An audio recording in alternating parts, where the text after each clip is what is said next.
قصر الأمير محمد علي بالمنيل أو قصر المنيل أو متحف قصر محمد علي بالمنيل أو متحف قصر المنيل هو أحد قصور العهد الملكي في مصر ذات الطابع المعماري الخاص.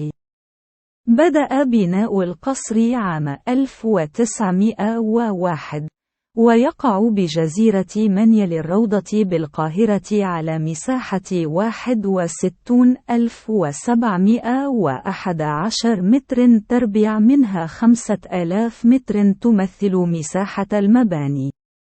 يعد القصر تحفة معمارية فريدة كونه يضم طرز فنون إسلامية متنوعة ما بين فاطمي ومملوكي وعثماني وأندلسي وفارسي وشامي.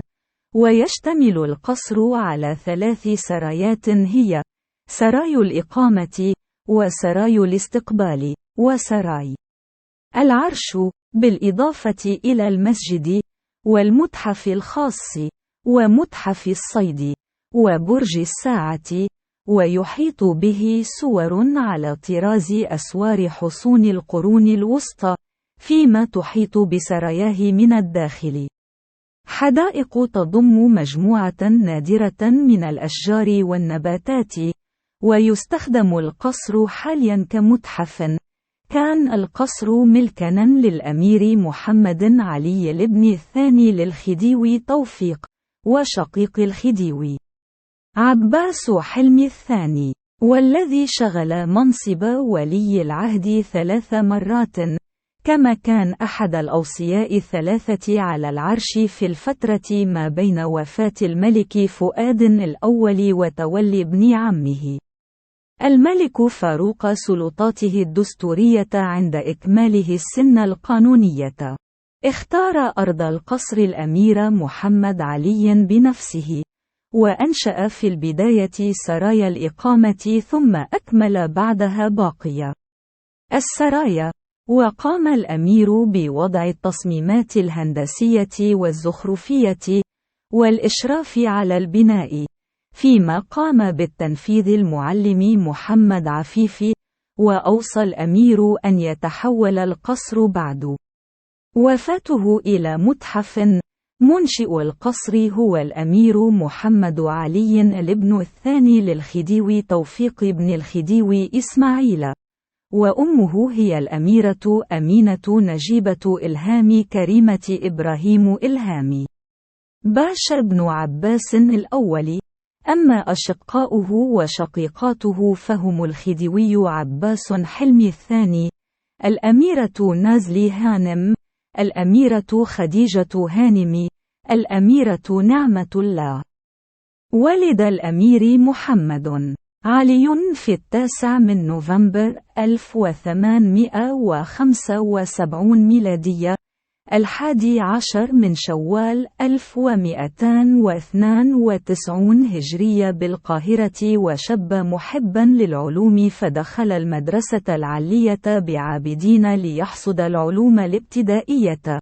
وفي سنة 1884 توجه إلى أوروبا لتلقي العلوم العالية، فدخل مدرسة هكسوس العالية بسويسرا، ثم دخل مدرسة ترزيانوم بالنمسا بناء على أوامر والده لتلقي العلوم العسكرية. وعاد إلى مصر عقب وفاة والده سنة 1892. ومنذ كان شابا شهد له بالحكمة ورجاحة العقل، وظهر عليه ميله إلى العلم وحب الآداب والفنون خاصة الإسلامية. شغل الأمير محمد علي منصب ولي العهد 3 مرات، الأولى في عهد أخيه الخديوي عباس حلمي الثاني، حتى رزق الخديوي بابنه الأمير محمد عبد المنعم. وعقب خلع عباس حلمي الثاني طلبت السلطات البريطانية من الأمير محمد علي مغادرة مصر والإقامة بالخارج، فقُطن في مونتريه بسويسرا إلى أن وافق السلطان أحمد فؤاد الأول على عودته إلى مصر. وعينه لاحقا وليًا للعهد للمرة الثانية حتى رزق السلطان بابنه الأمير فاروق، ثم اختير كأحد الأوصياء الثلاثة على العرش في الفترة ما بين وفاة الملك أحمد فؤاد الأول وتولي ابن عمه الملك فاروق سلطاته الدستورية عند إكماله السن القانونية، ثم عين وليًا للعهد للمرة الثالثة والأخيرة في عهد الملك فاروق إلى أن رزق الملك بابنه الأمير أحمد فؤاد الثاني، وانتقل الأمير محمد علي إلى جوار ربه في 17 من مارس 1954 في لوزان بسويسرا عن عمر ناهز 80 عاما، وكان من وصيته أن يدفن في مصر، فدفن في مدافن العائلة المالكة بالدراسة قبة أفندينا. اختاروا أرض القصر الأمير محمد علي بنفسه لكي يقيم عليها قصره، وأنشأ في البداية سراي الإقامة ثم أكمل بعدها باقي السرايا، وقام الأمير بوضع التصميمات الهندسية والزخرفية، وأشرف على كل خطوات التنفيذ، فيما قام بالتنفيذ المعلم محمد عفيفي، واستدل على ذلك من العبارة المحفورة على مدخل القصر ونصها: قصر محمد علي بالمنيل.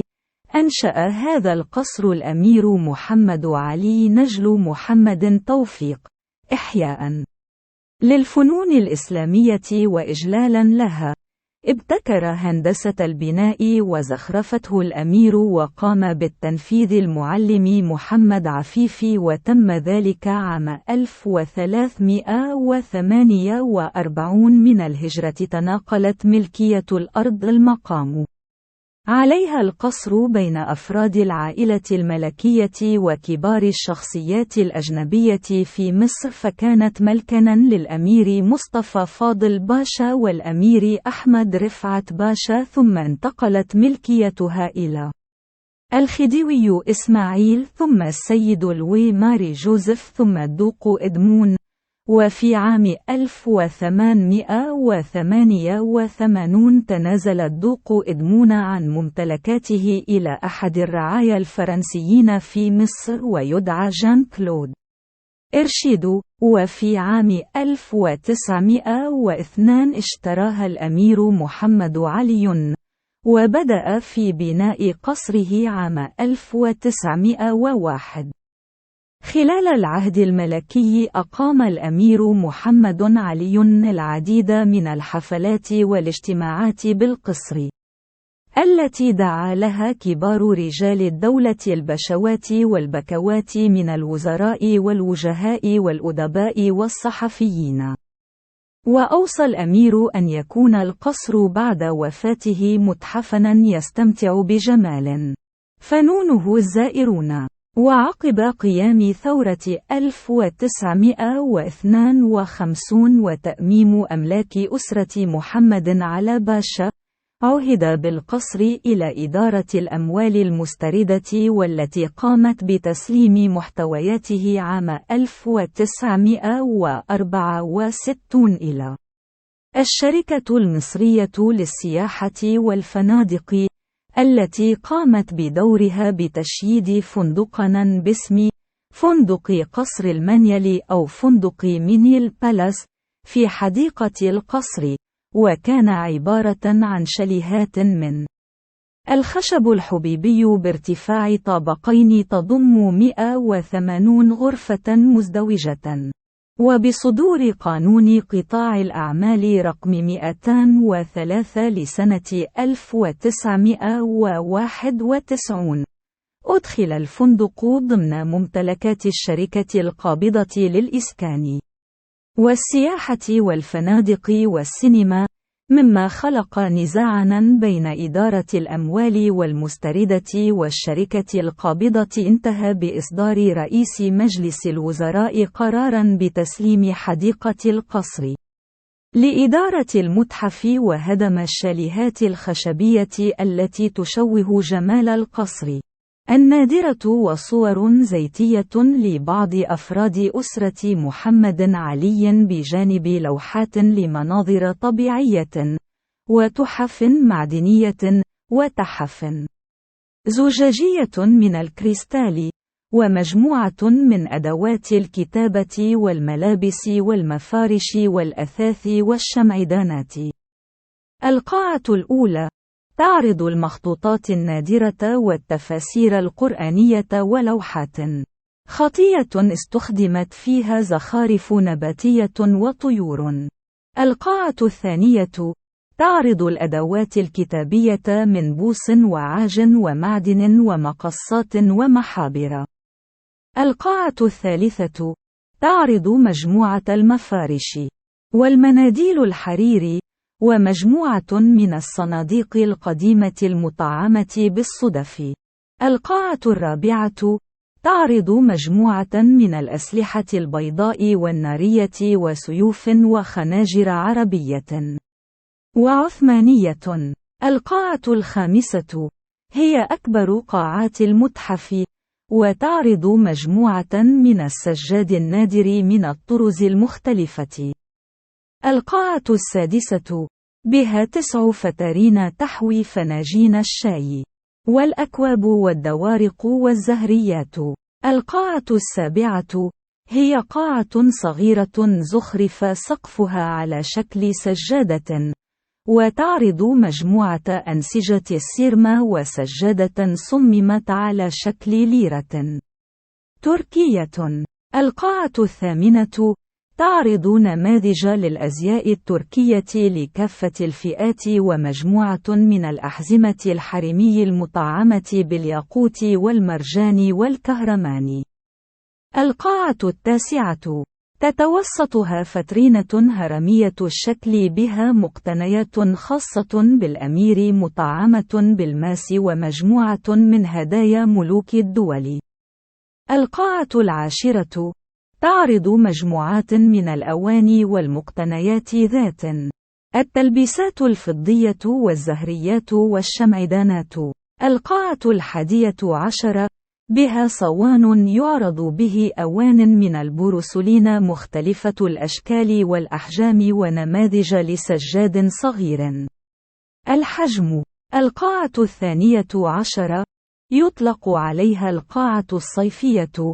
على جدارها الجنوبي الغربي مجموعة من رؤوس الأسود الرخامية التي تتساقط المياه من أفواهها. وبالجدار المقابل شرفه بعرض الحائط من الزجاج الملون. القاعة الثالثة عشر تعرض التحف المعدنية وعلى جدرانها مجموعة من السيرما. القاعة الرابعة عشر تعرض أوان وأطقم شاي وقهوة من البورسلين عليها زخارف نباتية ملونة.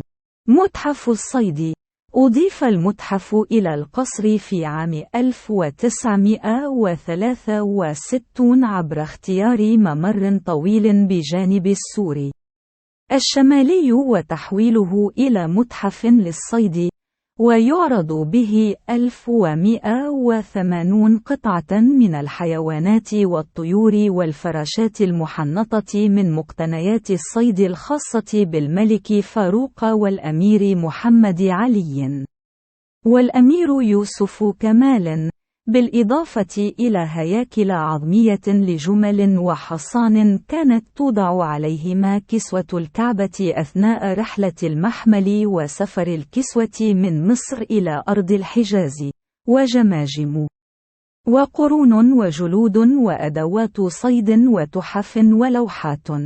الحديقة تبلغ مساحتها 34,000 متر وتضم مجموعة نادرة من الأشجار والنباتات التي جمعها الأمير محمد علي من أنحاء العالم، منها مجموعة الصبار وأشجار اللاتين الهندي وأنواع من النخيل مثل النخيل الملكي ذي الجذوع البيضاء وأشجار البامبو وشجرة الفكس وغيرها في عام 2005 أغلق القصر وبدأت أعمال ترميمه التي استمرت 10 سنوات حتى أعيد افتتاحه في عام 2015. اشتملت أعمال الترميم على إجراء أعمال الصيانة المتكاملة لجميع بنايات القصر بما في ذلك الزخارف والقاعات، وأعمال تنظيف اللوحات والزخارف وترميم المقتنيات الأثرية، بالإضافة إلى إعادة تركيب السقف الأثري بسراي العرش الذي سقط نتيجة عوامل الزمن. واشتمل المشروع أيضا على إنشاء مبنى إداري يضم معملا مجهزا لأعمال الترميم الدقيق، وقاعة للمحاضرات، وأخرى لعرض المنسوجات. القصر حاليا هو متحف مفتوح للعمارة والفنون الإسلامية الحديثة بأنواعها وزخارفها، وتعرض فيه المقتنيات المختلفة والنادرة للأمير محمد علي. بجانب ذلك تستغل حديقة القصر والقاعة الذهبية لإقامة الحفلات بمقابل مادي، بالإضافة إلى